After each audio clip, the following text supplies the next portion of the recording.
Hello guys, आज हम लोग टफल का सेकंड लेक्चर देखने वाले हैं।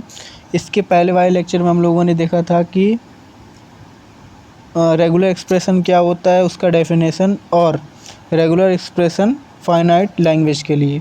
ठीक है, हम लोग फाइनाइट लैंग्वेज के लिए कैसे रेगुलर एक्सप्रेशन लिख रहे थे वो भी हम लोगों ने देखा, एग्जांपल भी किए उस पर। अब इस लेक्चर में हम लोग रेगुलर एक्सप्रेशन को लिखेंगे इनफाइनाइट लैंग्वेज के लिए। तो इसको एक एग्जांपल के थ्रू हम लोग समझते हैं, पर इस एग्जांपल को करने से पहले हम लोग क्लीन क्लोज़र को देख लेते हैं, क्योंकि उसका यूज़ होने वाला है यहाँ पे। क्लीन क्लोज़र जो है वो रेगुलर एक्सप्रेशन लिखते टाइम पे बार बार यूज़ होगा। क्लीन क्लोज़र मतलब ऐसे, मान लीजिए हमारे पास ए है, ए और स्टार ऐसे लिखा हुआ है, तो इसका मतलब क्या हो जाएगा, ये जो ए है हमारे पास सिंबल है, ठीक है, तो ए जो इसको ए स्टार होने का मतलब क्या हुआ, ये एप्सिलॉन हो सकता है, ए कितनी भी बार हो सकता है, ए एक बार हो सकता है, 2 बार हो सकता है, ए 3 बार हो सकता है, ऐसे करते करते कितने बार भी हो सकता है। तो कहीं ना कहीं जो ये स्टार है इसको हम लोग क्या बोल सकते हैं, इसकी वैल्यू जो है वो 0, 1, 2, 3 ऐसे करते करते कितनी बड़ी भी है, यानी कहीं कितनी बड़ी भी हो सकती है, इन्फिनिट तक भी हो सकती है। ठीक है, तो 1, 2, 3 ऐसे ऐसे ऐसे ये चलता ही जाएगा। तो कहीं ना कहीं ए स्टार अगर आप 0 एक बार अगर लेते हैं तो यानी कहीं ना कहीं 5 हो गया, अगर ए 1 लेते हैं तो ए हो गया, अगर आप ए 2 लेते हैं तो ए हो गया। इस तरह से आप इस क्लीन क्लोज़र को समझ सकते हैं। ठीक है, स्टार का मतलब ये हो गया। अब इसी की तरह एक और साइन होता है हमारे पास, वो होता है ए और पावर में आप प्लस होगा। ठीक है, प्लस होने का क्या मतलब हुआ कि ये इसकी जो वैल्यू होगी, ये जो प्लस है ना, इसकी वैल्यू जो होगी वो 1 से स्टार्ट होगा, 1, 2, 3 और ऐसे करते करते आगे तक जाएगा।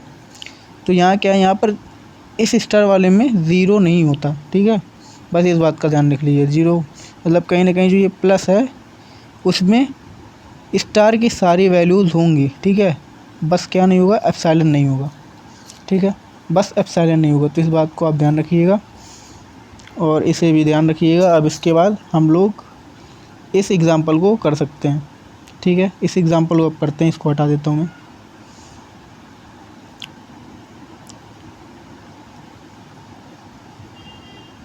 तो हमारे पास क्वेश्चन है, all string having single B. हमें सभी स्ट्रिंग में सिंगल बी होनी चाहिए, मतलब कि हमें एक रेगुलर एक्सप्रेशन लिखना है जिसका है कि हमारे पास क्या है, सभी स्ट्रिंग होनी चाहिए जिसमें सिंगल बी हो। ठीक है, हमें वो सभी स्ट्रिंग लेनी है जिसमें सिंगल बी हो। तो देखिए, सिंगल बी होनी ही चाहिए, ये कांस्टेंट हमारे पास क्या है कि सिंगल बी होना ही होना चाहिए। ठीक है, एक बी तो हो गया हमारे पास, उसके अलावा इसने क्या बोला, ए के लिए कुछ नहीं बोला है। ठीक है, ए के लिए कुछ नहीं बोला, यानी कि ए कितनी बार भी हो सकता है, बी के पहले भी हो सकता है, बी के पहले मान लीजिए ए कितनी बार भी हो सकता है, और बी के बाद में भी ए कितनी बार भी हो सकता है। तो हमारे पास कांस्टेंट क्या था, एक तरह से अगर इसको अगर हम इसका एक तरह से अगर हम स्ट्रिंग लिखने की कोशिश करें तो हमारे पास स्ट्रिंग क्या क्या बन सकता है। देखिए, मिनिमम स्ट्रिंग हमारे पास बी बन जाएगा। तो वैसे रेगुलर एक्सप्रेशन ऐसे सीधा आप लिख सकते हैं, पर आपको समझाने के लिए मैं ये इस तरह से स्ट्रिंग लिख के दिखा रहा हूँ कि यहाँ पर बी है, क्योंकि सिंगल भी बोला था तो ये हो सकता है। और क्या पॉसिबल स्ट्रिंग हमारे पास हो सकता है, ए बी, इस तरह से भी ये स्ट्रिंग बन सकता है, क्योंकि ए के लिए कुछ नहीं बोला, क्योंकि यहाँ पर सिंगल भी हमारे पास कंस्ट्रेंट है, केवल कि जो हमारे पास जो भी स्ट्रिंग हो उसमें सिंगल भी होनी ही चाहिए।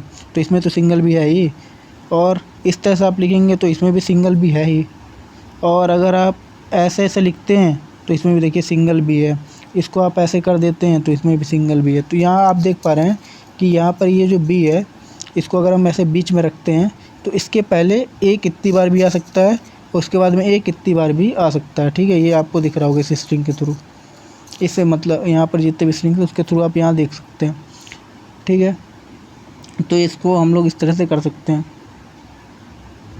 अब अगर आप इसको देखिए तो यहाँ पर देखिए, यहाँ पर मैंने क्या बोला था, यहाँ पर स्टार है, यानी कि ये 0 भी हो सकता है, यानी कि ए पे पावर 0 क्या हो जाए, हमारा एप्सिलॉन बन जाएगा। तो यहाँ पर एप्सिलॉन बन गया, और यहाँ बी है, यहाँ पर अभी अब ए की पावर एप्सिलॉन ले लेता है। देखिए, तो ये कहीं ना कहीं बी बना। इस तरह से आप 1 ले सकते हैं, 2 ले सकते हैं, तो आपकी ये सारी स्ट्रिंग्स बनते जाएंगे। ठीक है, तो इस तरह से आप ये क्वेश्चन कर सकते हैं। अब नेक्स्ट क्वेश्चन पे करते हैं, नेक्स्ट क्वेश्चन पे चलते हैं। अगर आपको कोई डाउट रह गया हो तो इस क्वेश्चन के थ्रू आपको क्लियर हो जाएगा। एक और क्वेश्चन करते हैं इस पर। देखिए, all string having at least one B, मतलब हमें अब ऐसे स्ट्रिंग्स चाहिए, ऐसा रेगुलर एक्सप्रेशन लिखना है जिसमें जो स्ट्रिंग है उसमें एटलीस्ट एक बी तो होना ही चाहिए। एटलीस्ट एक बी होने का मतलब कम से कम एक बी तो होगा, लेकिन और ज़्यादा भी हो सकते हैं ना, कम से कम भी एक भी होना चाहिए। ए के लिए इसमें भी कुछ नहीं बोला, ए के लिए इसने अभी कुछ नहीं बोला, ठीक है, लेकिन बी जो है कम से कम एक बी तो होना ही चाहिए। तो हम लोग रेगुलर एक्सप्रेशन में क्या लिख सकते हैं, तो रेगुलर एक्सप्रेशन फिक्स कर देते हैं। क्या फिक्स है हमारे पास, एक बी तो फिक्स है हमारे पास, क्या है, एक बी तो फिक्स है, ठीक है। इसके अलावा भी कितने भी हो सकते हैं, देखिए इसके अलावा कितने भी हो सकते हैं, ठीक है। और इधर भी हम लोग कर सकते हैं, चाहे वो अब भी किधर भी हो सकता है ना, आगे भी, आगे हो, पीछे हो, इधर हो, उधर हो, उससे कोई फ़र्क थोड़ी पड़ रहा है, वो किधर भी हो सकता है, कितनी बार भी हो सकता है बी, ठीक है। मतलब एक भी तो होगा, उसके अलावा दो बार भी हो सकता है, तीन बार भी हो सकता है, ठीक है, लेकिन एटलीस्ट वन बी तो होना ही चाहिए। तो एटलीस्ट वन बी तो यहाँ से हमें मिल ही जाएगा, ठीक है। अब देखिए, अब यहाँ पर ए भी कितनी बार भी हो सकता है, इसको एक बार एक्सप्रेशन लिखता हूँ फिर आपको समझाता हूँ। जैसे मान लीजिए ए प्लस बी, इसको लिखा और यहाँ पर मैंने स्टार लगा दिया और यहाँ पर भी मैंने स्टार लगा दिया। अब देखिए अब इसको समझते हैं कि मैंने ऐसा क्यों लिखा।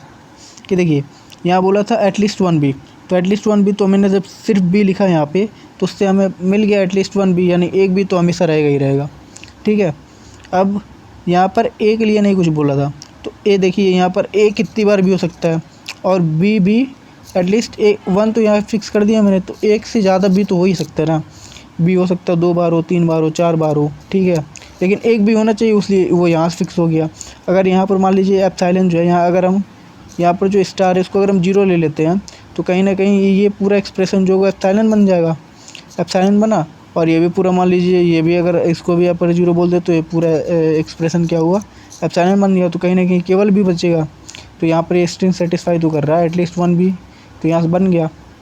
अब देखिए यहाँ पर ये प्लस सिंबल जो है इसका मतलब और होता है, और मतलब या तो ए या तो बी, ठीक है। अब यहाँ पर भी यहाँ प्लस लगा हुआ यानी या तो ए या तो बी, ए और बी दोनों एक साथ नहीं हो सकता। अब देखिए इसको मैं एक्सप्लेन करके आपको दिखाता हूँ। जैसे मान लीजिए यहाँ से जब इसके स्ट्रिंग लिखे जाएंगे यहाँ से, तो वो कैसे लिख सकते हैं आपको वो समझाने के लिए बता रहा हूँ। वैसे आप चाहें तो ऐसे सीधा आप एक्सप्रेशन लिख सकते हैं, कोई डिफ़िकल्ट नहीं है, सीधा लिख सकते हैं आप, पर इसको मैं और क्लियर करता हूँ। देखिए, अगर मान लीजिए इसको आप सबसे पहले क्या है, सबसे छोटी स्ट्रिंग से आप स्टार्ट करिए। मान लीजिए इसको क्या, इसको अगर आप इसको आप अगर जीरो बोल दे रहे हैं तो ये पूरा एक्सप्रेशन तो 5 बन जाएगा। तो अगर ये पूरा एक्सप्रेशन 5 बना तो यहाँ एक भी ऐसे लिख दीजिए, और यहाँ पर भी आप इसको ज़ीरो बोल देंगे तो यहाँ पर भी 5 बन जाएगा। तो कहीं ना कहीं ये बी बना, तो हमारे पास एक स्ट्रिंग बी बनना चाहिए, सबसे छोटा स्ट्रिंग तो बी बनेगा क्योंकि एटलीस्ट वन बी है, ठीक है। सबसे छोटी स्ट्रिंग बी बन गई। अब इससे बड़ी स्ट्रिंग हम लोग क्या बना सकते हैं, मान लीजिए ए बी है, इसमें भी देखिए एटलीस्ट वन बी होना चाहिए, तो इसमें भी तो एटलीस्ट वन बी है ही। आप बी कर दीजिए, इसमें भी एटलीस्ट वन बी तो है ही। और आप इस तरह से कर सकते हैं, बी ए कर दीजिए, इसमें भी एटलीस्ट वन बी तो है ही। और इसमें बी ए कर दीजिए, ए बी कर दीजिए, ये सारे स्ट्रिंग्स ऐसे बनते जाएंगे, ठीक है। तो इसी तरह आपको यहाँ पर दिख रहा होगा। तो यहाँ से आप अगर देखेंगे तो यहाँ पे अगर आप ए लेते हैं तो आप बी नहीं लेंगे, यहाँ पर प्लस होने का मतलब यही हुआ ना। और अगर यहाँ पर आप बी ले लिए तो यहाँ आप ए नहीं लेंगे, ठीक है। तो इस तरह से आप यहाँ से स्ट्रिंग बना सकते हैं, आप स्ट्रिंग जनरेट कर सकते हैं। आपको ये समझ में आ गया होगा। तो हम लोग नेक्स्ट क्वेश्चन पे चलते हैं। अगर आपको कोई डाउट रहेगा तो नेक्स्ट क्वेश्चन में भी आपको क्लियर। सो गाइस, इस क्वेश्चन में हमारे पास है कि all string end with a B, मतलब हमें रेगुलर एक्सप्रेशन कैसा लिखना है, ऐसा होना चाहिए हमारा रेगुलर एक्सप्रेशन जिसकी एंडिंग किससे हो, ए बी से। एंडिंग ए बी से है ये फिक्स है, ठीक है, मतलब एंडिंग तो फिक्स है, लेकिन यहाँ पर स्टार्टिंग में यहाँ कुछ भी हो सकता है ना, क्योंकि कंस्ट्रेंट तो ए बी पे लगा है कि ए बी जो है वो लास्ट में आना चाहिए, लेकिन यहाँ स्टार्टिंग में यहाँ तो कुछ भी हो सकता है। तो यहाँ पर हम लोग क्या ले सकते हैं, ए भी हो सकता है, बी भी हो सकता है, ए कितनी बार भी हो सकता है या बी कितनी बार भी हो सकता है। तो अगर ऐसा सा सीन है तो हम लोग क्या कर सकते हैं, यहाँ पर सीधा हम लोग ये कर सकते हैं ना, यहाँ क्या लिख लेंगे ए प्लस बी और इस पर लगा देंगे स्टार। इसका मतलब यही हुआ ना कि ए प्लस बी के जितने भी पॉसिबल वे होंगे लिखने के वो सारे यहाँ पे हो जाएंगे। ए प्लस बी स्टार लिखने का मतलब क्या होता है, ए बी से मिल के जितने भी पॉसिबल स्ट्रिंग बन सकते हैं वो सारे पॉसिबल स्ट्रिंग बन जाएंगे। वो जैसे यहाँ से ए बी से पॉसिबल स्ट्रिंग क्या बन सकता है, ए बन सकता है, बी बन सकता है, ए बन सकता है, बी बन सकता है, ए बी बन सकता है, बी ए बन सकता है। मतलब जितने भी पॉसिबल स्ट्रिंग होते हैं ए बी से मिलके वो ए प्लस बी स्टार से सारे पॉसिबल स्ट्रिंग बन जाते हैं। ठीक है, तो यहाँ पर स्टार्टिंग में हम लोग ए प्लस बी स्टार लिख देंगे, क्योंकि ए बी एंडिंग में फिक्स है, लेकिन उसके पहले तो कुछ भी हो सकता है ना, तो इसीलिए हम लोग ए प्लस बी स्टार लिख देंगे। तो इसका हम लोग फाइनल रेगुलर एक्सप्रेशन हमारे पास क्या हो जाएगा, ए प्लस बी का स्टार ए बी। ठीक है, अब हम लोग नेक्स्ट क्वेश्चन देखते हैं। हमारे पास नेक्स्ट क्वेश्चन है, all string start with B A. तो हमें ऐसा रेगुलर एक्सप्रेशन लिखना है जिसमें जो क्या करेगा, सारे स्ट्रिंग को लेगा जो स्टार्ट हो रहा है बी ए से। मतलब हमें स्टार्टिंग का तो पता है, मतलब इस तरह लिख सकते हैं हम लोग रेगुलर एक्सप्रेशन क्या है, हमें स्टार्टिंग का पता है, स्टार्टिंग में क्या है बी ए है, लेकिन यहाँ एंडिंग में तो कुछ भी हो सकता है। एंडिंग के लिए कुछ बोला है क्या, कुछ भी नहीं बोला है, यानी कि एंडिंग में कुछ भी हो सकता है। ठीक है, लेकिन स्टार्टिंग में बी ए फिक्स है, इसने ये बोल के बी ए को फिक्स कर दिया है स्टार्टिंग में, लेकिन ये एंडिंग वाले के लिए कुछ नहीं बोले, यानी कि यहाँ पे कुछ भी हो सकता है। यानी कि ए प्लस बी की जितने भी पॉसिबल वे हैं सब यहाँ हो जाएगा। तो ए प्लस बी के जितने भी पॉसिबल वे हो सकते हैं वो सारे स्ट्रिंग यहाँ पर हो जाएंगे, और यही है ए प्लस बी के सारे पॉसिबल स्ट्रिंग्स। ठीक है, तो इस तरह से हम लोग यहाँ पे लिख सकते हैं। ये भी क्वेश्चन इतना ही आसान है, इस तरह से हो जाएगा। तो इसको हम लोग फाइनली लिख सकते हैं ए प्लस बी, यहाँ पर ए प्लस बी का स्टार। जब मैं यहाँ पे बोल रहा हूँ कि ए प्लस बी स्टार लिखने मतलब ए बी के सारे पॉसिबल वे यहाँ पे कवर हो जाएंगे। इसको आप लिख के देख भी सकते हैं, ऐसे आपको लिख के दिखा भी देता हूँ मैं।